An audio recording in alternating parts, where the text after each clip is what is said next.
welcome back to the SIHH Auditorium and TV studio for another session of our program. And this session is going to be devoted to IWC with the presentation, the announcement of an amazing round the world project.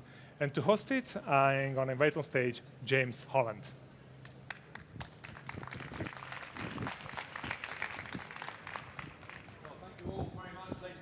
Thank you all for coming. This is an incredibly exciting project that is about to be launched at the beginning of August this year. And this is to circumnavigate the world with a Spitfire. It's never been done before. You have to remember, ladies and gents, that a Spitfire has a range of about 450 miles. And they are planning to fly this around 22,000 miles all around the world, stopping off in numerous places, major heritage sites the world over. And the principal partners are the very brilliant IWC Watches of Schaffhausen. And to talk about this and discuss this, we have not only Knoop, the creative director of IWC, but also Steve Brooks and Matt Jones, the two pilots. So Christian, Steve, and Matt, please come and join us.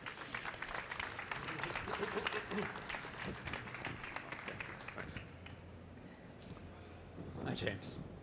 James. Christian, I want to start with you. I mean, IWC has a world-renowned reputation for incredible watches, but not least your aviation range. And I'm just wondering where that spirit of aviation, that desire to get involved in this particular brand of watches first came from. Yeah, I think it's important to say that this is not just a marketing stunt, but this is really something which is linked very much with our brand history. We have a rich history in pilots' watches, which dates back to the 1930s, when the former owner, who had two sons which were educated in England and acquired their pilot's license, convinced their father to do pilots' watches. And from this starting point, IWC produced pilots' watches, and in the 40s, we were in close contact with the British Ministry of Defence and supplied watches to the Royal Navy, to the Royal Army, and to the Royal Air Force. And this is one of the most iconic pieces in the history of IWC, the famous Mark 11 watches, which were basically in service till the 80s. So there's a strong relationship ongoing between British aviation and IWC Schaffhausen. And so this continued actually when we acquired the license for the name Spitfire about 20 years ago, and had various watches in our collection named Spitfire. So this year we said, okay, we have to dedicate this pilot's watch to the Spitfire watches, and this is what we do in our booth, and you're more than invited to see that in live. And we have an amazing collection we put together, and we bring this together with the Spitfire, the longest flight. And this is where the whole idea started, actually, when Steve and Matt approached us. There's a long-going relationship with Boultbee Flight Academy, and these two gentlemen had an incredible idea we were totally blown away with when they approached us and said, okay, we want to fly around the world with a Spitfire. We have an amazing plan to restore historic Spitfire and to do a flight attempt around the world. Does IWC want to become our partner? And we said, okay, this is a perfect match. This is our history. This is now turning into something which is happening here and now. And this is still a real endeavor. And we are an adventurous brand, and we stand for active engineering and design. It's a blend of heritage and the present, isn't it? So before we actually talk about this, I want to show a short film how this came about. It all started with an idea, a dream, a vision. As the time kept running, the vision became clear. Filled with passion and confidence.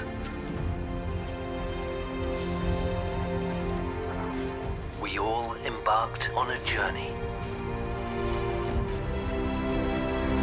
But the real journey is still to come.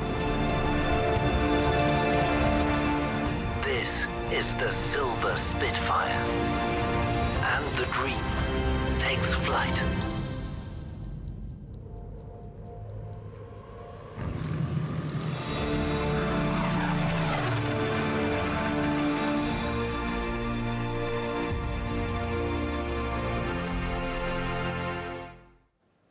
Well, ladies and gentlemen, if that doesn't get your heart pumping, I don't know what will. I mean, how inspiring is that? And Christian, I think there's some other little bit of synergy, because as I understand it, your first aviation watch was in 1936, which was, of course, the first flight of the Spitfire.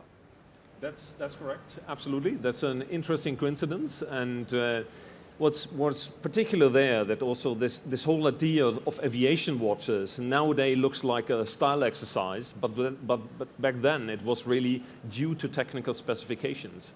The aviation watch was something pilots needed in the cockpit to monitor actually the flight time, to navigate in the air. So this was an essential tool for every pilot who goes into air. And back then the watches were made of different materials and made to different technical specifications. That actually making an aviation watch was quite an effort also on the technical side. This required new materials, this required new testing procedures, this required new designs also on the dials to make dials legible in difficult circumstances at night, to have cases which can withstand the tough circumstances in a cockpit or as an aviator when you bang against the inside of the plane or something. So robustness, the punishment that the watch is going to go through as you're pirouetting around the sky, doing loop-the-loop barrel rolls, negative G, positive G. It's got to be able to withstand all those. The mechanism has to withstand all those pressures that are being put onto the watch, as well as the pilot. It was demanding for the watch movement, but also for the case, to have a case which is scratch resistant, which is waterproof, because you also have the effect of moisture and corrosion, especially in the context of an island like Britain, where you have a lot of water around, and so this is special requirements. Absolutely. But I think one of the things that really strikes me is that if you look at that original 1936 watch, and you look at those watches that IWC are producing in the 1940s and 50s, there is a timelessness to it, to excuse the pun, that is still relevant today. I mean, you could put on that watch from 1936, and if I told you that it was built yesterday, you would never know.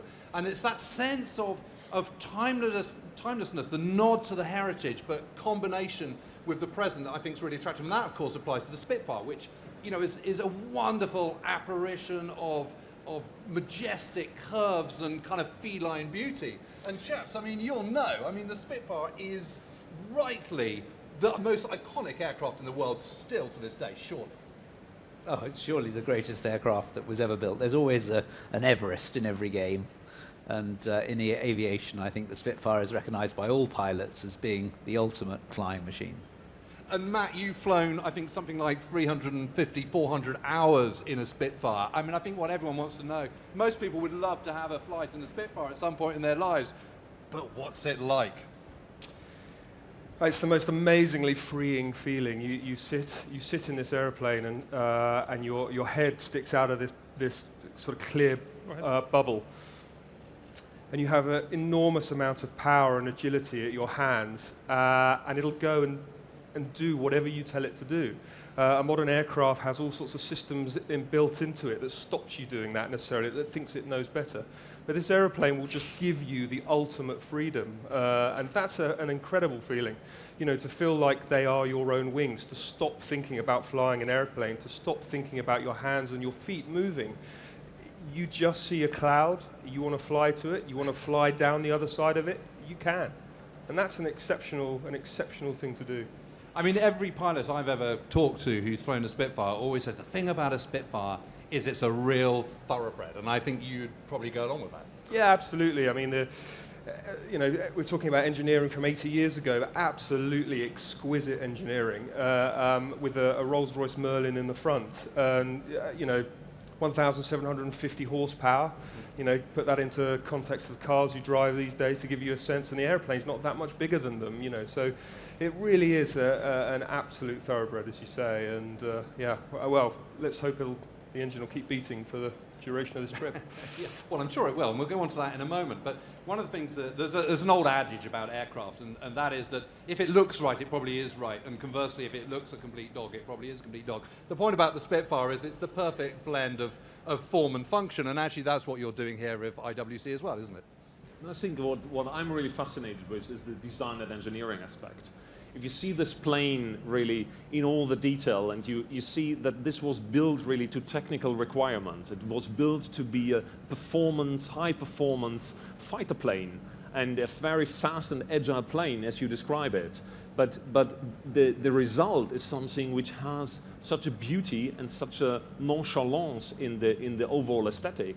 And this elegance I'm really totally struck with. And this is also what links back also to the military watches, because what makes them so attractive is that these watches, initially like the plane, have been built initially pure to military specification.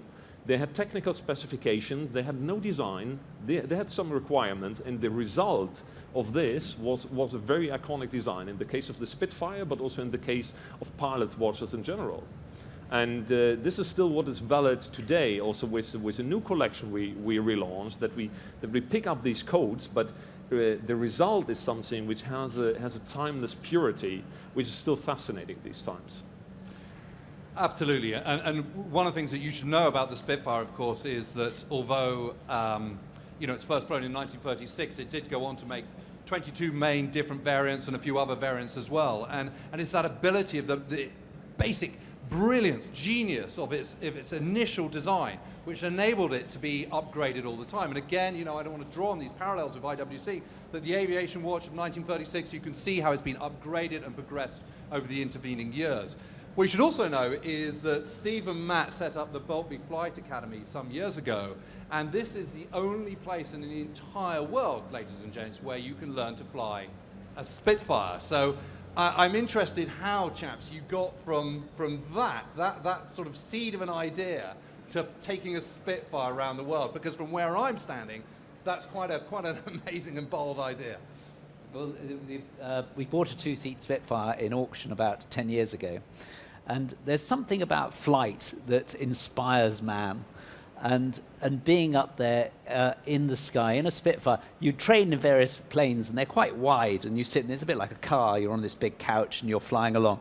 But when you get into Spitfire, you sort of put it on and you wear it, and it's about the size of this seat.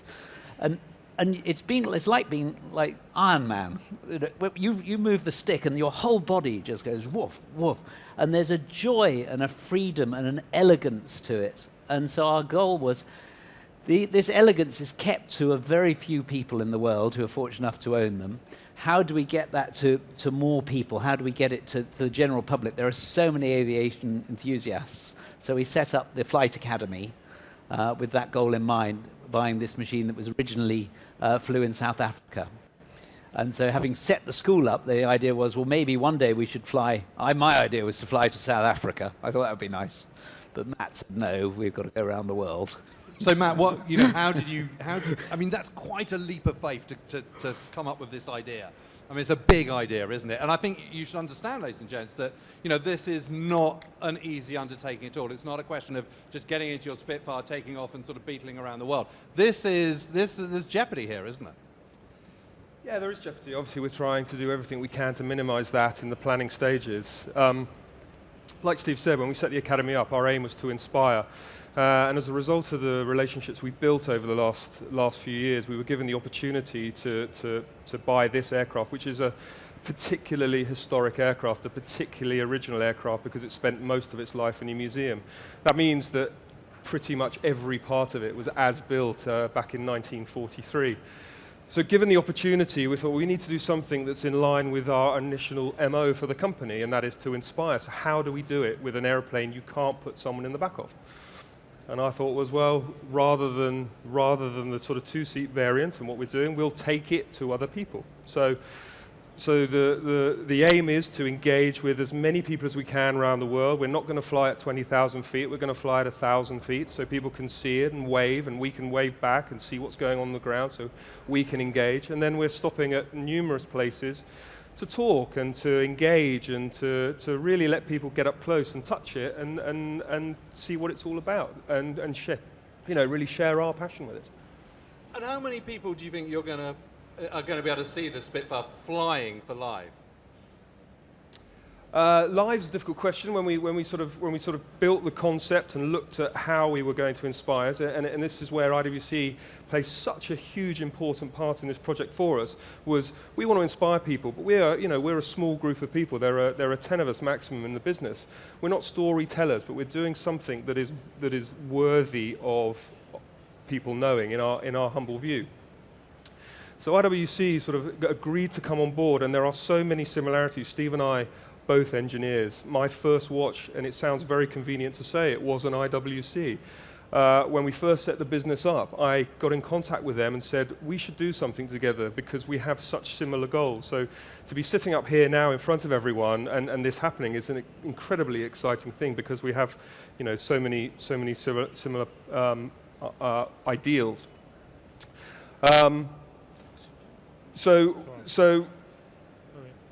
Well, you have to run me the question. So let's go through the route. So you're going westward first, Scotland, Iceland, Greenland. Is that correct? Yeah, that's right. So we're rather than going with the wind, the traditional way is around the sort of east around the world. We're heading westbound, where sort of the low-level wind doesn't affect us as much, and that gives us an extra hour a day, basically, to our benefit. So that's the basic plan. We go through. Iceland, Greenland, northern Canada, and then across the States, up through Alaska into northern Russia, down in Japan, and then through the Middle East and home. So the Bering Straits, I mean, we all know that is a name to kind of sort of chill the blood, but is that going to be particularly challenging, do you think? Steve's got a bit of experience in the Bering Straits, so I'll let him answer this one. Well, I was the first person to drive across the Bering Straits in an expedition about 15 years ago. So it's a part of the world I know very well, and the Alaskans are so full of adventure, as are the Russians. They're incredible people up in Chukotka, and so that's a part I'm really looking forward to. Are you going to fly this part of the route? Yeah, well, we'll be flying, taking in turns each day. So yes, very much so. Yeah, it's going to be very interesting. You proposed to your wife up there, didn't you? I did actually propose to my wife up there. I proposed on top of a hill in -40. When you're on top of the world. We were on top of a mountain looking at Russia in this expedition vehicle, just the two of us, and then I proposed to her, and she said yes. And then I said, okay, we better get back because it's -40. And then the tracks was jammed and the thing was frozen, and I hadn't told anyone where we were going. so it might be the shortest engagement ever. And so I said, the only thing we can do is just drop off the top of the mountain and see what happens. So he sort of fell off this mountain towards the sea. So I remember it quite well. well, man has always had a spirit of adventure, and ever since the machine age, there has always been this harnessing of man's desire to sort of to push things further and blend it with machinery. And of course, you're no stranger to this adventurous spirit, Steve, because I've been in a helicopter from pole to pole. Yeah, indeed. No one had flown from the North Pole to the South Pole, and that seemed like a nice challenge, because the North Pole is an ocean surrounded by land, so it's constantly moving. So when you land there's nothing there. You land at the North Pole, and 5 minutes later, you've drifted off it. Whereas the South Pole is land surrounded by an ocean. So there's a post. So we landed on the North Pole, spent the night on the North Pole, and then flew down through the Americas and then across Antarctica to the South Pole, which was very beautiful. So just tell me a little bit more about the actual project. I mean, how are you going to, the logistics of it? So there's going to be the Silver Spitfire, and then, what do you have in terms of support? I mean, the first thing we've done is put the aircraft through a complete restoration. So it came from a museum, as I mentioned. We rolled it in there and went to see it 3 months later, and it was 20,000 parts across the floor of the hangar, which was a devastating moment. You'll be pleased to see, if you go to the IWC booth now, the airplane is there in most of its component parts, so it's very, very close to complete. So it's lovely that we're getting closer. That means it's been looked at really from every single rivet, every one of the 40,000 rivets that hold it together that have been replaced. Alongside, we're taking a Pilatus PC-12 that will help us. We'll take our engineer with us. We'll take spare parts. And in certain places where fuel is difficult to get hold of, we'll carry fuel for us too. So yeah, the planning stage is really well and truly, as you can imagine, underway. We've got another 5-6 months to go, and there's still stuff to cover. We're off to China in a week's time to talk to them about allowing us to fly through their airspace, because the rules that govern Chinese airspace are very different than ours. So very excited about that part and very hopeful that we can make that happen. And if you do, you'll be the first time a Spitfire's ever flown over the Great Wall of China, is that correct? That's right, yeah, and that will be a huge moment if we're able to achieve that, so very exciting. One of the main aims of the expedition from the outset was to marry this beautiful piece of engineering against other exceptional human endeavors around the world, such as the Great Wall of China, the pyramids of Giza, the Petra, and photograph that and record the two of them together. So yeah, I think we're fingers crossed that the China bit happens, because that would be a particularly special part of the story. And also, there's a whole educational side of it, isn't it? And if I understand it, you're going to be beaming into classrooms around the world from the cockpit and all sorts of other exciting things to sort of spread the word of what you're doing. Well, we're really keen to inspire people. That's what it's all about, and especially the next generation. And so we're going to be connected up satellite-wise and be able to broadcast information, because life's made up of these tiny little special moments. You work and work and work, and there's just a moment, and a moment of flying over the Great Wall of China with a Spitfire wing dropping down, to share that with the younger generation and to get young boys and young girls interested and involved in aviation, because it is the freedom of mankind. Somehow that greater atmosphere playing up there, not just being stuck here like worms on the ground, to get up there and to get their imagination up there is terribly important to us. And IWC will be with them all the way, I guess. Yes, absolutely. I think this makes it so fascinating that, I mean, we share aviation history with a couple of other watch brands, but what makes IWC unique is really that we're able to translate this into something which is relevant here and now. And this flight is taking place this year, and these gentlemen are here with us today.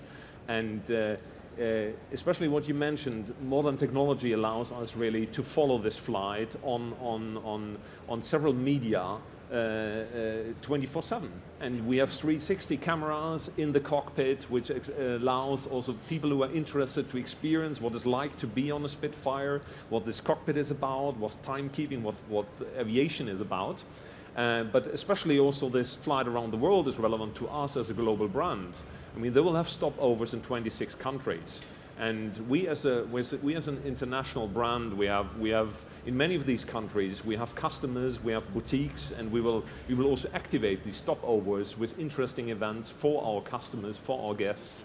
We bring wherever possible, we bring our brand ambassadors over. We will have interesting encounters with other partnerships we have as a brand, like the Formula One race in Abu Dhabi. We'll have the final, and they will meet with the other big partner of IWC, the Mercedes Formula One team. We meet with Foundation Antoine de Saint-Exupéry in Paris. So there's a lot of exciting encounters we want to activate as a brand, and this makes it so interesting for us as well. And Matt, sorry, you're just going to say, you've talked so eloquently about what it's like flying the Spitfire, but what does it mean to you to fly this piece of history? Oh, it's a huge honour. There isn't a pilot in the country, in many countries around the world, that wouldn't,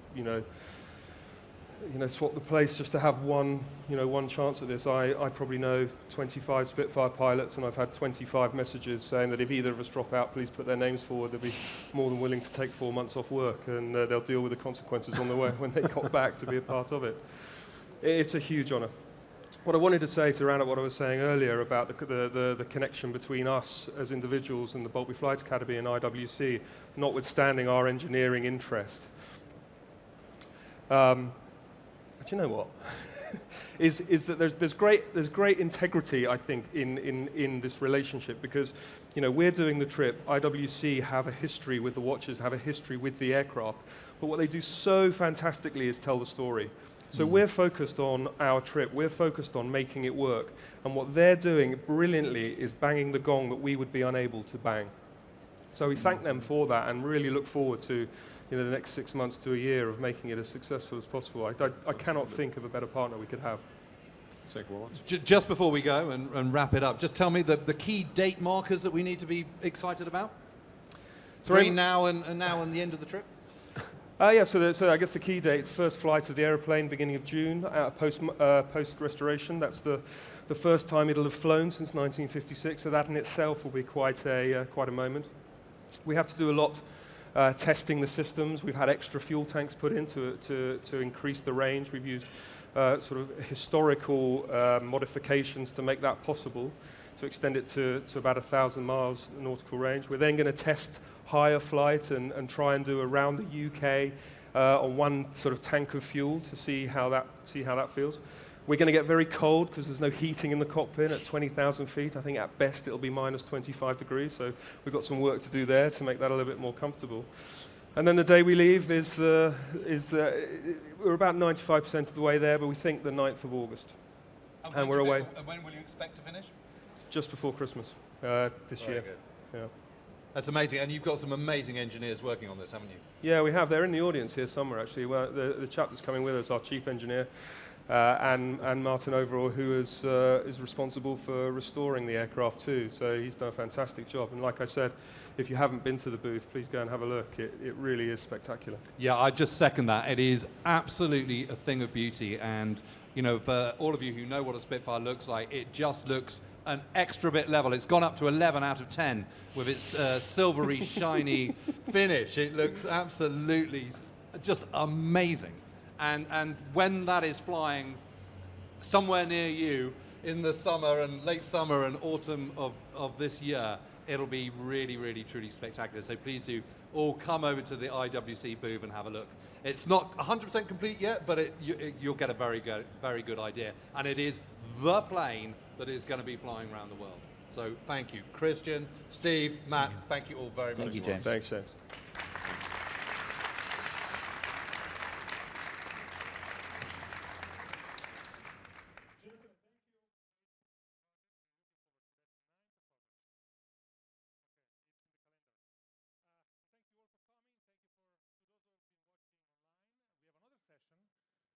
At 4:30 p.m. Geneva time with